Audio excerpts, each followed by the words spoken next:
Okay, so the title of today's presentation is You Don't Know What You Don't Know. And I think Seth is going to speak to that when he talks to you about his experience at Miller County Hospital during the Hurricane Michael response. Our next slide, please. We're gonna, like everything, death, taxes, IT problems, and virtual housekeeping. Here we've got just a couple of things that we want to remind you of. Next slide. If you have questions, you can go ahead and enter them all in the chat. Someone is monitoring those, and we will answer questions at the end of the session. Next slide, please. Our session is being recorded. The slides and the complete recording is going to be sent to all the participants and anyone who registered.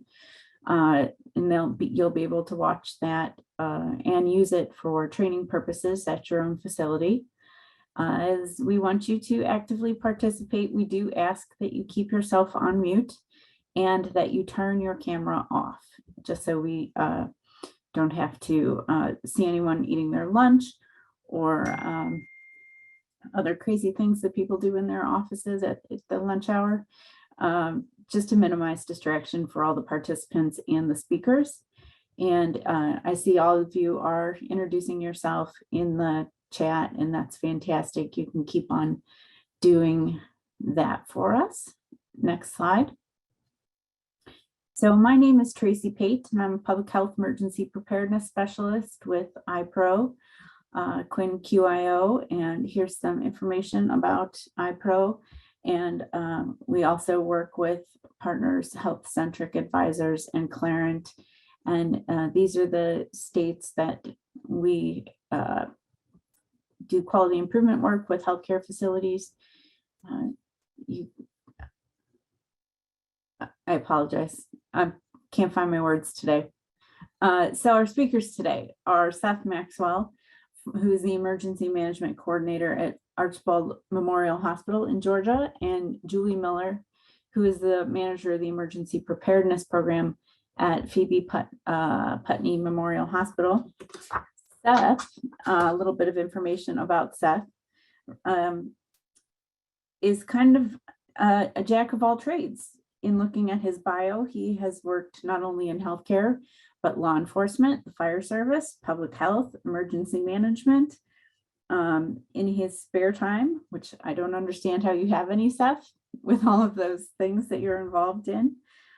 He enjoys the beach and the Gulf Coast, and he is a referee, an official for high school football and baseball, which I imagine he gets to use some of his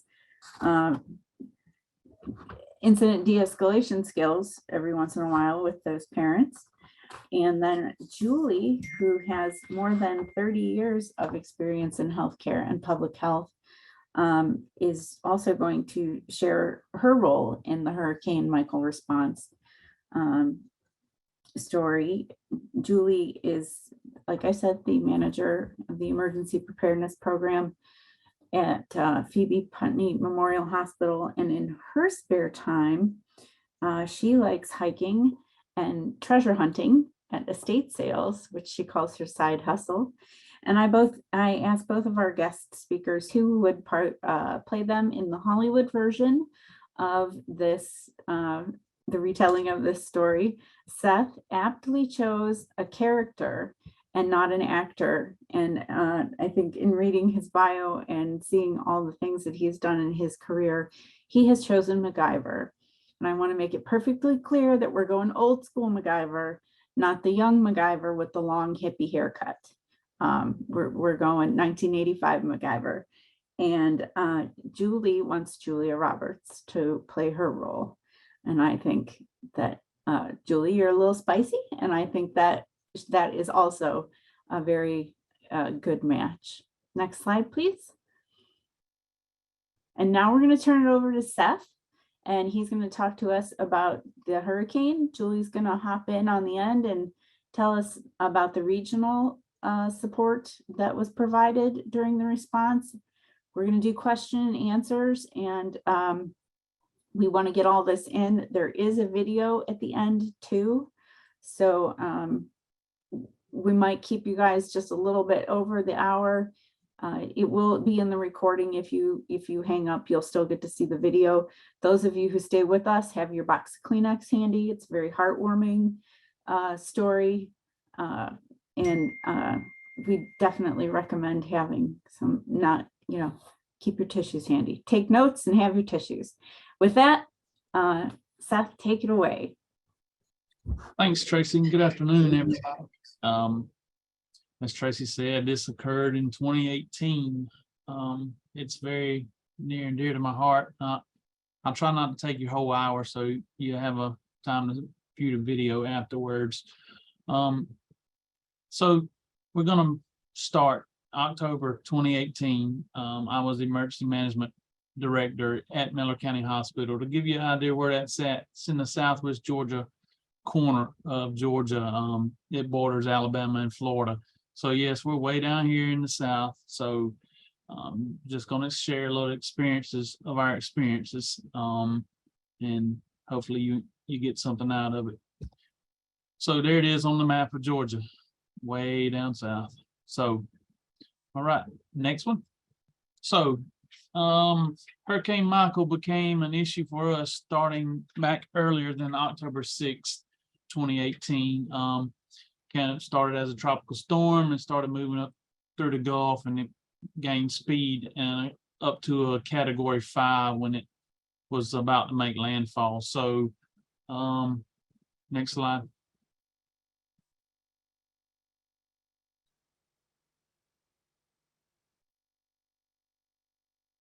Again, get a message from text throughout everybody's system. That's our mass notification system down here in Georgia. Most everybody uses it at their hospitals. That there was a developing hurricane in the Gulf and it'd be making landfall middle of the week. No one really expected it ever reach us. We all thought it was going to be a tropical storm and nothing's going to happen. Next one. Sunday, October the 7th.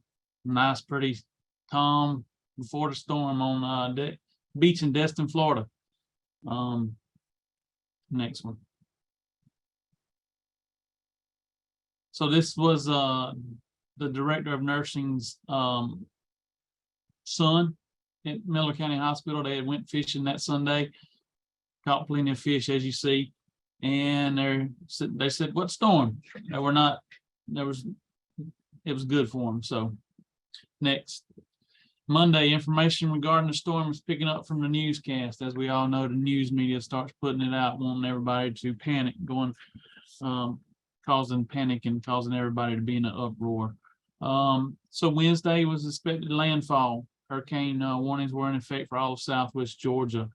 I began holding meetings with all department heads and giving them updates as we received it. We were receiving them like 3 or 4 times a day. And so it continued. We kept watching the storm. We can go to the next one. They were telling us we were going to see lengthy power outages, heavy rainfall between Wednesday morning and Thursday morning. So we come up with a plan. We had just opened a new wing of the nursing home that had 25 rooms in there. So we let the staff begin staying, so they wouldn't have any issues getting to work on Wednesday or Thursday morning. We housed probably close to 100 employees. Some other sleeping arrangements was provided for those family and staff members. So that we began getting a little worried after receiving the update. So something's going to happen. It's not just going to be a tropical storm. So Monday and Tuesday we started receiving supplies from the state, water, food, other stuff like that. They were staging stuff so they could be ready after it hit. So this is what we set up. It was called the ward. This was a resident dining hall that quickly became the ward. So Miller County owns another nursing home, which is about 30 miles north of them in a small town called Edison. They had 10 vent trach patients there. they moved him to Miller County to house him during Hurricane Michael, because we knew that everybody would lose utilities. So we had to protect our patients and make sure they were all alive. I will add a caveat before the end of this. There is no one perished due to Hurricane Michael in this. So then the dorm, this is the new section of the nursing home that's become the dorm. Rooms were filled with children, family members. There was even some pets brought in. So our social workers dubbed as babysitters for people while they worked. Somebody's got to watch the kids while they worked. We provided activities, we provided food, everything. So you might have in one room 2 or 3 families at a time. So that was our dorm where everybody stayed. So let me back up just a little bit to give more information about Miller County. Miller County is a 25-bed critical care access hospital with a nursing home now that has 150 vent trays in there. So remember this later, the numbers I'm talking about. At the time, there was about 70 or 80 vent tray patients there. And so you can go to the next slide. So we brought in reefer trucks, we got the water, we were ready for it to come our way. Potable water came from a hospital about 3 hours from us. Clinch Memorial brought water. The state also brought water. We had reefer trucks brought in to store extra food, just in case we lost our freezers and refrigerators. So we getting prepared. You can go ahead. So preparations, we arranged for cell phones. We set up different carriers to have cell phones in the facilities. We assigned runners between the 2 facilities. We assigned our incident command, our EOC. We began making sure we had fuel supply. We made sure that they were dropped, that fuel was filled every 2 days. So, and then of course the food. Go ahead. So here we are. It's Wednesday morning, between Wednesday and Thursday. We watched it begin raining from the inside of the new nursing home. Rain starts picking up. It's raining sideways. During the night, we hear some rumbling on top of the roof. And so air conditioners are getting knocked off their stands. They're being pounded on the side of the building. And so we started receiving in the afternoon. So we CNH, which is the Calhoun Nursing Home, which is 30 miles north, lost power about 3:42. Miller County lost approximately an hour later power. So we went to generator backup power. And at 4:40 p.m. we were getting 120-mile wind gust. We lasted 1 hour with phone service. We lost phone service, and then I lost internet service on into Thursday, Friday morning. AT&T first failed Thursday morning when everything come up. So when the sun come up, we all were out making sure we can get residents, or not residents, but workers to and from work. We had some crews out doing some cleanup work, and one of them, Nick, cut into the AT&T line. So we lost that for 24 hours. Then Verizon failed for 36 hours. Then we also acquired another 6 phones. So we were down to doing documentation on every patient we had manually. That means this was done on paper.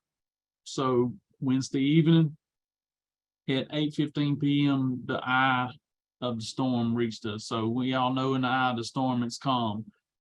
So it started moving out. It took about 30 minutes for it to move on out. And then about 8:45, lost city water and sewer for the duration of the storm. So that causes major problems there for anybody that's a nursing home or hospital. So I kind of started panicking a little bit because we were losing everything. So I reached out to our local EMA and they forwarded me to the state level. I started reaching out, and this is where the partnership comes in. Reached out to the regional coordinating hospital, talked to them a little bit. I reached out to Georgia Department of Public Health, and at this time they started asking questions. Well, we didn't know that you had this at your facilities. My exact quote was to them was, "Hey, you gave us a certificate of need for these buildings, so you should know that what's there." I said, "But that's not to be hashed out right now." I said, "I got an issue. I got problems. Our generator's on the blink. I got 180 people that it's under our care that I've got to make sure half of them have ventilators to live, and that there is they can sustain life from there." You can go ahead. So as we were getting Hurricane Michael, it was a category 3. We went ahead and locked the hospital down. And that means we were still accepting people, but at this point, the emergency services was pulled off the highway. There was no viability of them being able to go anywhere. And we're still receiving all of this. So Thursday morning, after we kind of was passing through, I was there, and Wednesday evening, afternoon, and then Thursday morning, the backside of the storm was getting beginning to come through. Employees wanted to leave. They were just restless. They were tired of being there, and they were also trying to get to work. They wanted to come to work. Not only did they want to leave, but they wanted to come to work. So we were out constantly checking the unit, the damages, and we had a storage buildings and some other things that was removed. Some of our clinics received minor damages, so we had to go into survival mode. We ordered portable toilets. We ordered water that we could go to bathrooms and flood and pour in and flush. Many of you know that in a hospital they don't have a basin like the regular household items do. You have to put water in them and make them flush. So we were at that point doing that. We lost there again. I say we lost everything. We lost power, we lost sewer, we lost gas, cell service. So basically we were there. I kind of felt like we were on an island. So after reaching out, they were like, the state was like, "We didn't know this. Oh my God, where did all this come from?" So, we started receiving resources from the state. They began calling people wanting to know, "Hey, what can we do for you? Hey, we got this coming, we got that coming." It began a very not a long, but it was a thankful period of things happening and people reaching out trying to help us. At just one point the state wanted us to move, and my CEO at the time stood up and said, "No, we're not moving. We can't move these people. We're gonna stay in place where we are. We're doing mighty fine surviving." I can remember some of the employees coming to work, and I was just talking to them during some downtime, and they were telling me I was trying to make to my dad's house, my mom's house, to check on them, and some of them had trees fall on their vehicles during the storm, but they still wanted to come to work. It didn't matter what happened to them; they still wanted to come to work. So we there again, back to talking about losing the utilities, we set up portable fans in the hallways and some in the rooms, because you have to keep these patients at certain temperatures. We had runners. I say runners, it was extension cords strung out. We had fans everywhere. Only certain lights worked on generators, and so it became a very bad, not bad, it was just becoming a daunting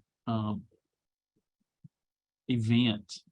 And I look back on it now and say, how do we survive? But my point I want to drive home today is that without partnerships and networking and knowing who to call and who to reach out to, you have nothing. You have nothing. You're left at ground zero by yourself.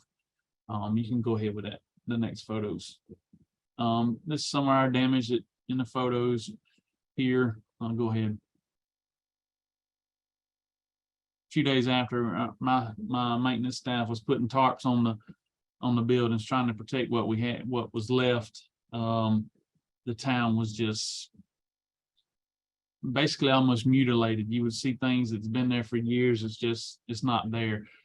South of us is Lake Seminole, about 35 miles south of us. That's where it actually gained more speed when it went across the lake. And down there, they were dropping food and water in the intersections of the highways for people to go get, because they could not get to their houses, check on them. They couldn't get stuff to them, so they would just drop them in food, ice, water, all of that in intersections, and they would have somebody man that, make sure folks were getting the stuff and not, looters trying to take it. But turned out that it was real experience. You can go ahead and through all those pictures. We were seeing trees about 30 or 40 feet high that was just twisted. You normally don't see that. You see it take the whole tree out. It was just devastating. Crops that was on the ground that farmers couldn't get up, they lost all of it. It was just really a bad thing. And our neighbor to the north, which is Early Memorial Hospital, actually had a woman going to labor, and she couldn't get to the hospital due to trees, and she started walking to the hospital. She got there and started having a baby, and they realized, hey, we need the neonatal unit from Phoebe Putney, which is in Albany. So they called Phoebe. Phoebe starts trying to move there, mobilize and get there. When during their trek from Albany to Blakely is about an hour. So they had to send a service truck in front of them to cut the trees in front so they could go through. And in some places they were taking several hours to cut the trees. It took them like 8 hours. So meanwhile in Albany, Georgia, This Seth, we're gonna let Julie jump in for just a second here.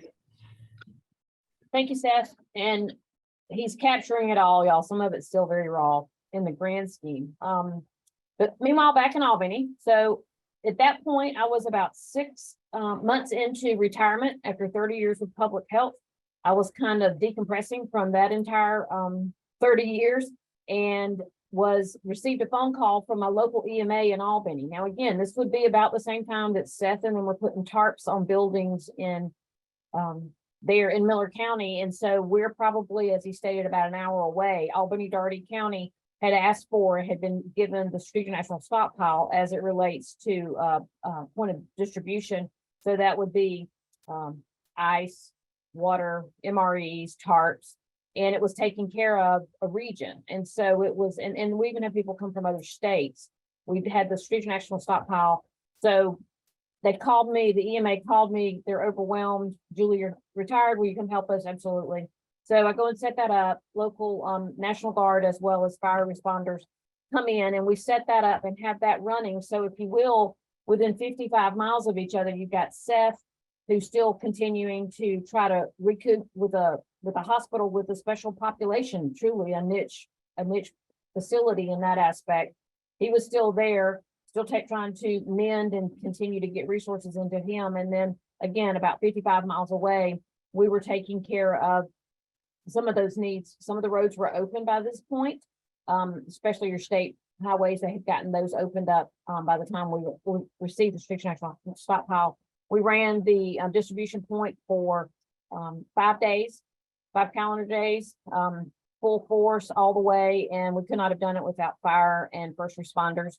Some of the volunteer first responders as well as Georgia National Guard. They came and stood there, and we were able to make that happen there. So that's a little bit about where I was. This kicks it back to Seth. Meanwhile, back in Miller County. Yeah, and Seth, if I could just ask one quick question before you continue with your story. How long had you been on the job at this point? I was third in this position at the end of June of 2018. I've had the NIM stuff, had some of the training, but not a lot of it from the hospital side of it. So I was basically, it was a trial by fire. And so that's where we're at. So now we're at Friday. I was woke up at, because I stayed at the hospital. I was woke up about 1 o'clock in the morning and says, hey, we have no gas now. We have no natural gas coming into the building. What are we going to do? We can't cook food. It has to go out between 6 and 7 in the morning. So that's kind of a to-do to get woke up like that. But so I scrambled my security team that was under me and my facilities team that was under me. We scrambled, we come up with a bunch of 10 by 10 tents. We gathered all the plastic tables we had in the organization. We gathered all of the portable propane tanks, the 20-pound propane tanks that we could gather. We had some folks that brought their own fish cookers and fryers and all that good stuff in. And this is between the nursing home and hospital. We set this up. And so we were able to start.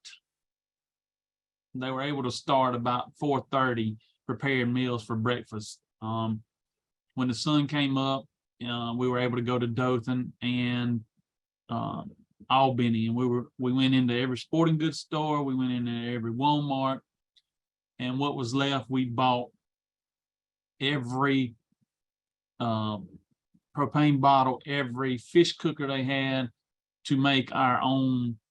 I would call it like a military canteen, and that held us for 3 days, 3 or 4 days, before we could get gas back on. We even served everybody that was there, from family members, everybody. We served everybody that beginning that Friday morning. And to pull things off like this it's a pretty big deal. Even Friday night, they got a seafood dinner. So Saturday, water and sewer system came back into service. Phone lines were functional, limited computers. It was Monday before the gas came back on. Electricity came back on the 17th. Electricity came back on the 18th. So let me talk about that a little bit.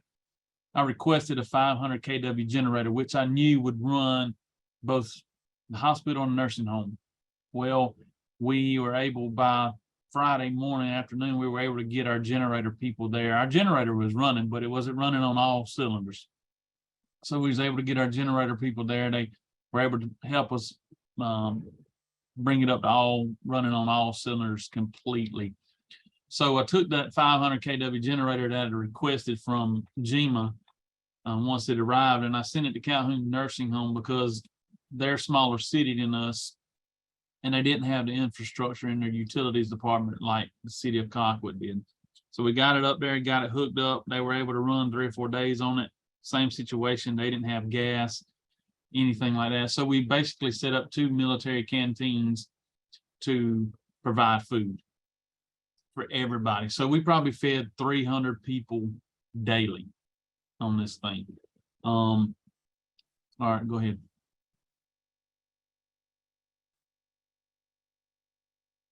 This was a prayer that our chief nursing officer said, or saying she said, and this is how she felt on the 17th, because everything started coming back up. And so making partnerships, we always talk about partnerships. At 3 o'clock in the morning is not the time to make them. Well, me being new in this role, I had not made many partnerships. So I had to make those partnerships at 2 or 3 o'clock in the night, per se. And if I had not built those relationships at that time or knew who to reach out, we would have been sitting there with nothing. And I kind of refer back to the story, the movie that they done in Louisiana, New Orleans, is 5 Days at Memorial. Kind of after I read that book, it took me some years after this to read the book and see the movie, but that's where it really hit home again, was that it's very important that you make contacts, you make networking. And had I not had the team that I had built into my security department and facilities department and the local support, we would have not made it.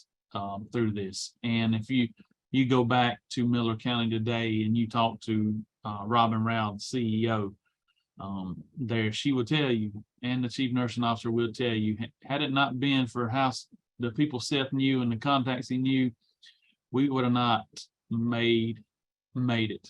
We would have had another disaster on our hands, and we don't want those disasters on our hands. So that's in short from me. I'll let Julie talk some more about partnerships and what happens from there. Tracy, do you want me to answer the questions now, or you want me to wait to the end?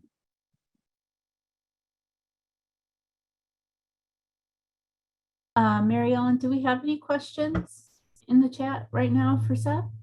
Yes, we have one question for Seth. Seth, did you have any loss of life for your vent patients? There was no loss of life for our vent patients at the time.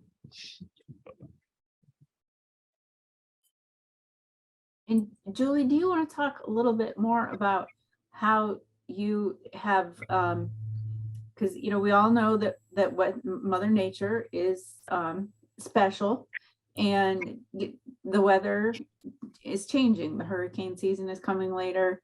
The storms are more severe. They are in non-traditional patterns. So how are you keeping your partners regionally engaged so that you can have this kind of this team for the next Michael?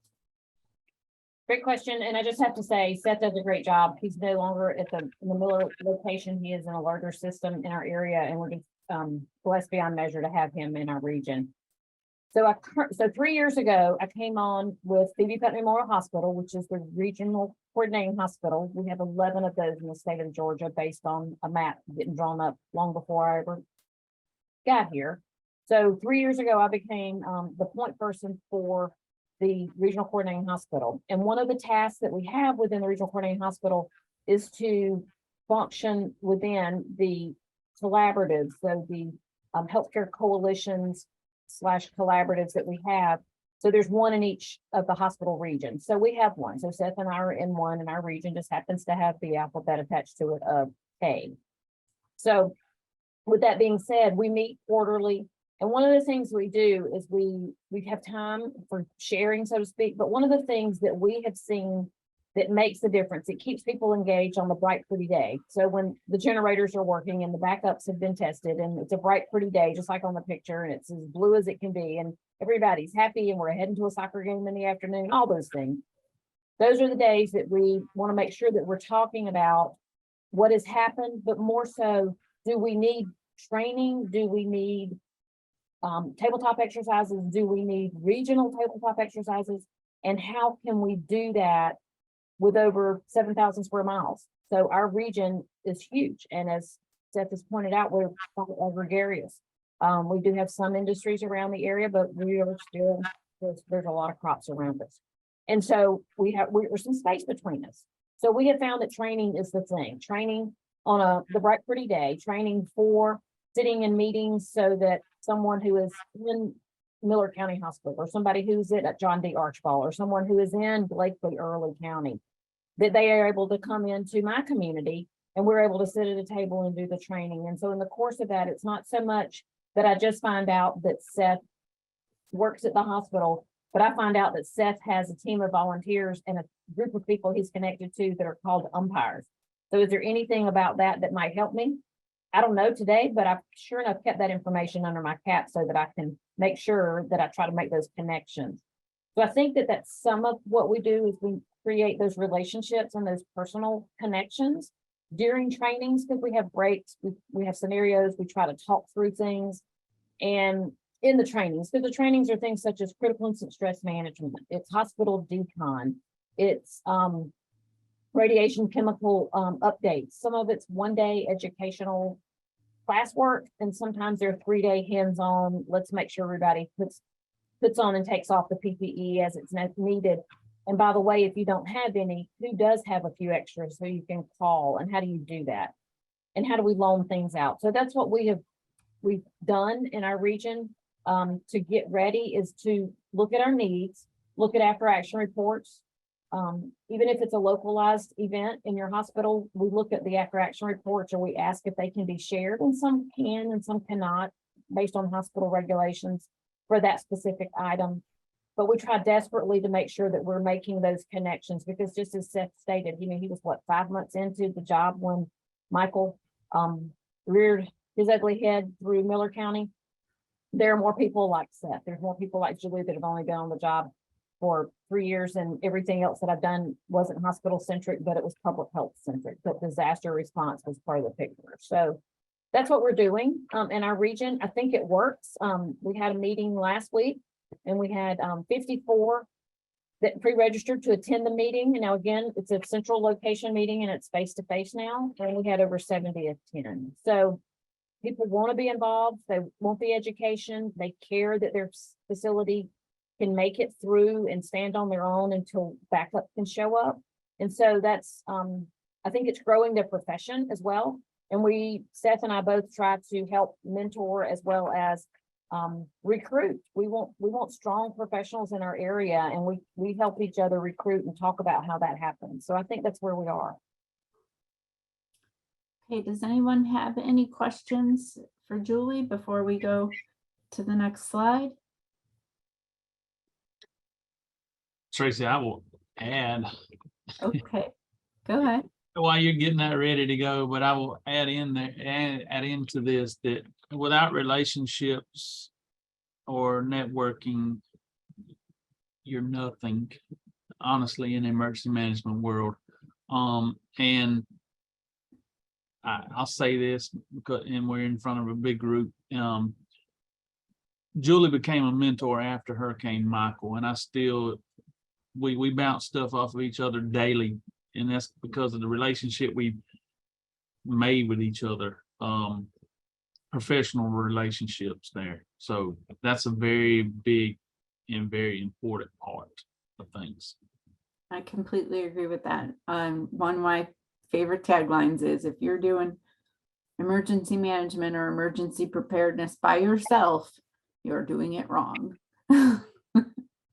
And I think we all see the value in those relationships in your experience. So I think we're ready for the next slide now. And get your Kleenex handy.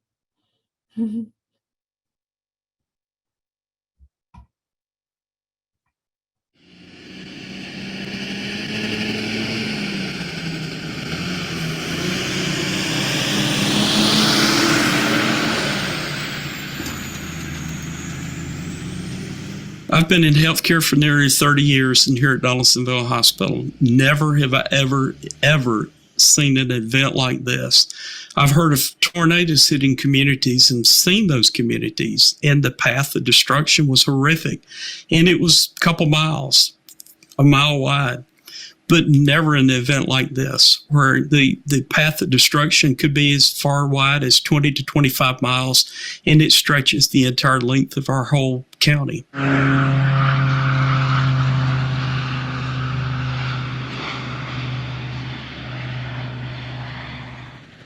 The devastation is horrific. There are homes that have been destroyed. There are trailers that have been just wadded up and twisted, just like somebody picked up a Coca-Cola can and twisted it.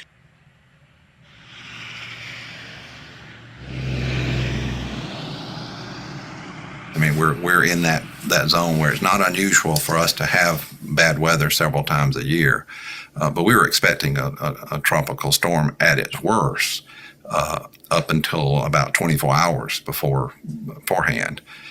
And then all of a sudden they started ratcheting up the warning levels, and it wasn't that long that we realized that it could be a hurricane when it hit here.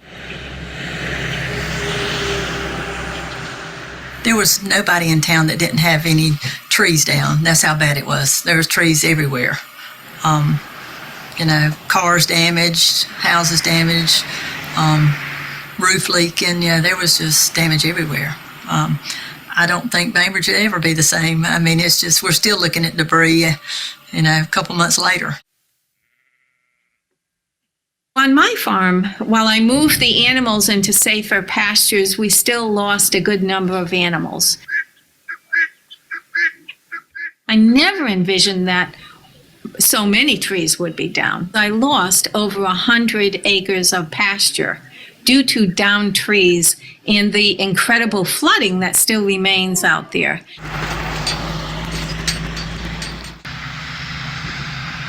There are several sites around our community where debris, but the biggest one is at the airport.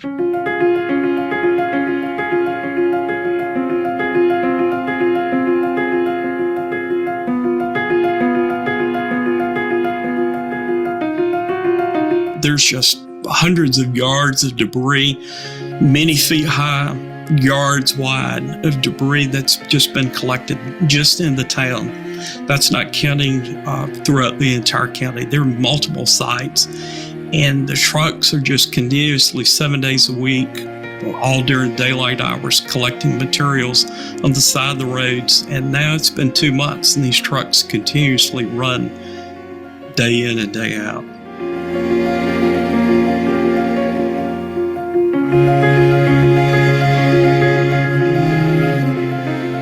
Michael paid a little visit to Southwest Georgia. 155-mile-an-hour sustained winds, not gust. This was a 200-mile-wide tornado that went across Georgia. Region K includes 16 counties in Southwest Georgia. It's an extremely rural farming community. Some of our counties are population as low as 5,000. So we go from a 90 to 100,000 area, metro area, to down to 5,000 or so. The Phoebe Putney healthcare system and the Archibald healthcare system are our two main providers in the coalition area. Phoebe Putney serves as the regional coordinating hospital for Region K, which is all of Southwest Georgia. And part of our responsibility is to help facilitate needs of other hospitals in times of need. We were preparing days in advance because one of the fortunate things with a hurricane is that you have time to plan and get things in place that with a tornado like we went through before, those are just sudden events. We began getting very serious about preparation that included us canceling some elective activities and closing our clinics and offices, so we actually mobilized sleeping about 500 employees. And one of the things we did as the regional coordinating hospital for Southwest Georgia, we went in and opened up an event log on GHA 911, which is really a messaging board for other hospitals to share with us their status, what their needs may be, and for us to be able to try and help facilitate anything during that time. GHA is very important to us because they have many resources that can help us through a disaster.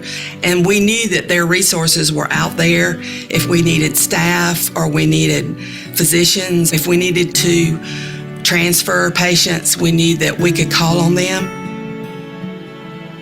In this event, it happened to be that we were going to be involved as well. And so we actually handed off our responsibility as the regional coordinating hospital. We were able to hand off command to Region I up in Columbus, and they knew what to do. And if it hadn't been for GHA being the host of that, to be a central clearinghouse, we wouldn't have had the communications. So GHA has been instrumental in assisting facilities across the state of Georgia in planning for emergencies such as this. It was actually several years ago, we had to prepare for 3 days and look at will we have enough oxygen, will we have enough water, how will you feed the staff members that you're housing, where are you going to put the staff members you're housing. It forced us to learn how to develop plans. We set this facility up to house not just our employees during the hurricane, but their families and any other family members that were in their homes. Remarkably, we had over 40 volunteers throughout our facility that volunteered to come in and shelter in during the entire event. We shut down all areas that could, like our OR, and just plan to take care of our ER patients and our med-surg patients and, of course, our OB/GYN patients. You know, it was amazing to me because we had staff members reaching out saying, you know, I'm not scheduled to work for 3 days, but I know this storm's coming. Can I come in and help? Do you have somewhere for me to sleep?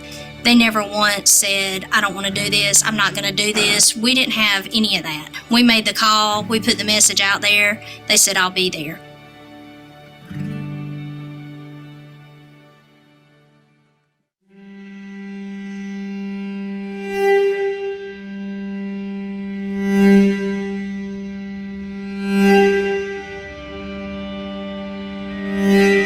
Somebody had live feed of a camera that was on a restaurant down in Mexico Beach, and we watched that restaurant just disintegrate. I was standing in the front lobby of the hospital when the hurricane hit, and to see the shingles come off of the front of the hospital, it was like somebody threw a deck of cards up. We were in winds that just didn't seem like they were going to stop. We had rain that rained sideways. At one point, we were receiving 120, 125 mile an hour winds here. We've never seen that before. We had staff members that were getting phone calls. You know, Mom, our house is gone. A tree's gone through our home. We heard some rocking and rolling going up on the roof, and the first thing that got affected was we lost power. We have somewhere around 70 mechanical ventilator patients in this facility, and so those individuals were all safe. The generators came on just as we knew that they would. I can't open the door. Oh, Lord. Patients in the nursing home and moved to the central part of the nursing home.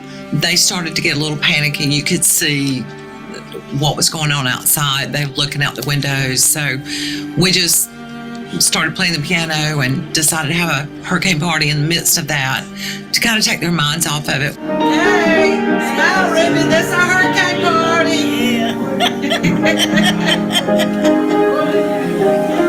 Okay, Miss Marinelle, smile for the camera. Say hey. Hey. They kept their composure, which made the residents feel somewhat comfortable. They wasn't frantic. Everything on the east side of the nursing home was getting water. The wind was blowing so hard that it was coming around the seals of the windows. One of our residents was yelling his window had blown out, and there was water all over his room. Our maintenance department, during the peak of the storm, literally went and measured the room, cut the plywood, and installed the plywood in the patient's room. I don't think you can get prepared emergency-wise for this magnitude. It is something I've never seen before.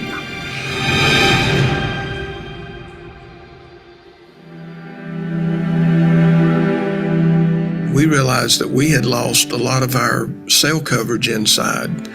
So we went up on top of one of the buildings to check those antennas. And one of the things I remember that night is walking out on that roof and just total darkness, just pitch black. No matter where you looked, the only thing I remember seeing was the lights at Phoebe Putney and the lights at Procter & Gamble. We're in the middle of the city. There should have been street lights on. There should have been other lights in the city on, but there was nothing. We were on generator, and thankfully so, because the community needed us. There are a lot of people in the community that are dependent on oxygen, and they have concentrators that require electricity. So that's when the influx of community patients came in. Some came with their concentrator, some did not. You know, the community expects, and they depend on us to provide health care, especially in time of need. Way off in the background, we heard noise. A volunteer fireman took it upon himself to bring his own personal small excavator, and he started clearing a path with the help and assistance later of another gentleman that was a farmer. No one asked, no one knew that he was going to do that. He upon himself just did it. As we walked down the street and we turned and looked back, you could see that the hospital and the nursing home had power from our generator. There was a glowing light from this whole area. People in our community said that was very comforting to them to see that they knew we were okay. In the middle of the storm, the folks in Blakely, they found themselves in a unique situation where a mother presented and was about to give birth.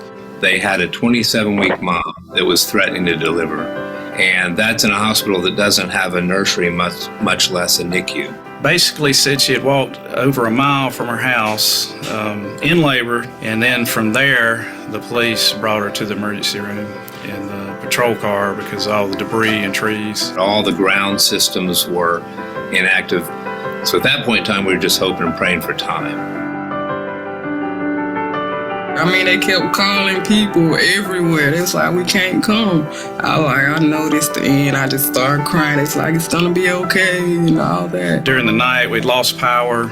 We had 2 generators with the hospital. One of those generators went down. I got a call that screaming for me, "Bud, get back in here." So I ran back in the room, and just as soon as I walked back in the room and sat down, the baby came out, delivered. She did not cry when she first came out. That was another terrifying thing.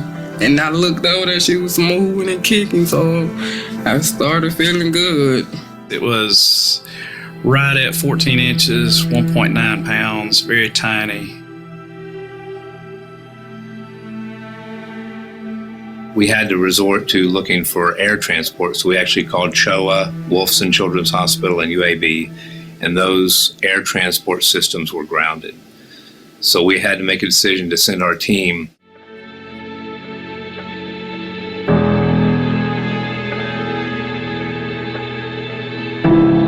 We weren't sure if we could go a block or 10 miles or 10 feet at that point because it was still dark. So we waited till about 7:45, 8 o'clock in the morning, sunlight. We probably made it 5 or 6 miles and we started seeing a lot of traffic coming our way. So we were like, well, we're probably not gonna get much further. And we got there and the Georgia DOT was working westbound and he did let us know that there was a team working eastbound. So they were trying to meet in the middle. And we sat around for probably 30, 45 minutes or so. And the ladies with the NICU decided that they weren't waiting anymore. So I grabbed my chainsaw and we went walking, and we probably went between 1.5 miles and 2.5 miles on foot. Every 30, 40 feet there were, high as you could see, debris, trees falling from both directions. We got through the debris and we seen headlights and we knew we were getting close to the other team. And I was just like, hey, we have a 27-week-old baby we need to get to. They hitched a ride with the guy from Texas to the ER. I'd come in the emergency room with a chainsaw on my shoulder and I had a few strange looks. They looked at me and I was like, I'm not crazy. I'm with them. I'm here to help.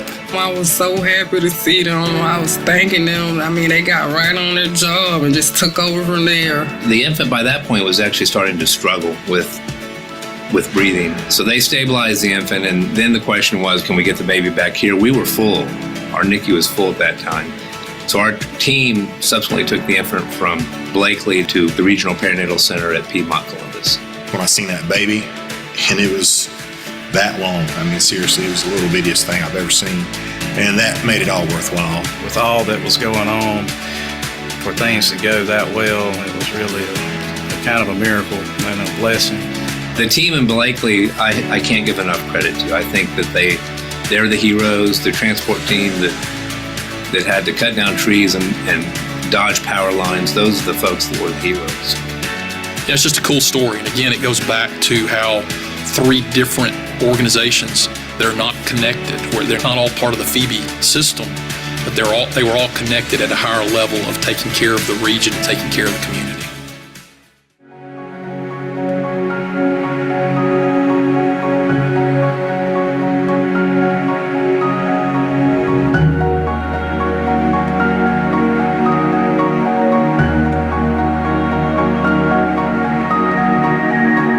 We've got a great team here. They stepped up and they took care of this community. We do it every day. And those moments of crisis, I'm happy that our staff gets appreciated for what they bring to the community. you can't say enough to thank them for what they do. No matter what we asked somebody to do during that time, they did it. You know, you can have a system set up, but at the end of the day, it really requires folks to have that kind of dedication. Just when you think you've seen it all, to get something where you make a difference in somebody's life, and that makes it all worthwhile to me. It was a time that you didn't really think that folks would come together like they did, and they did.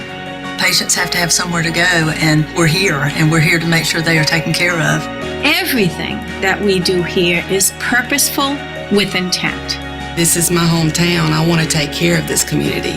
It made me proud to be a part of the community because you're just not able to shape our little community. It's indescribable. We can't put words to what happened here. They're true heroes in every aspect. My family always know that this is where I'm going to be if there's a disaster, because these are the family members that I have that need me. So no matter what the disaster is, I'll be with these people. And many of our staff members that feel the same way.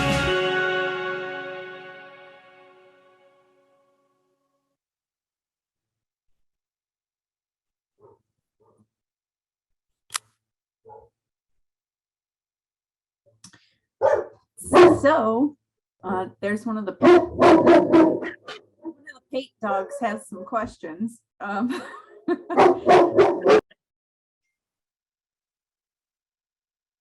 With that being said, does anyone have any last minute questions for Julie or Seth, who have again managed? I've seen that video 3 times now. I've cried again. Any other questions for these truly remarkable healthcare professionals? Here's their contact information. Thank you again for joining us. We've got 2 more sessions of this. Tune in next week for the impact of trauma on your patients at your facility.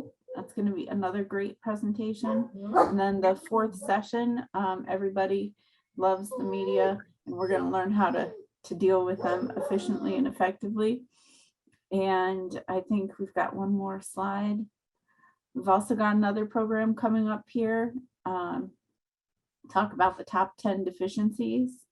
And Mary Ellen's putting the links in for all this stuff in the chat. Again, the recording and the full slides with the dogs barking in the background will be shared with you. Here's a survey for you to take so you can get a certificate of participation. And again, this is a series that we are not going to stop when we get to the 4th one. There might be a break in your regularly scheduled program, but this is something that we are going to do monthly because we think there's so much value in hearing about these experiences directly from the people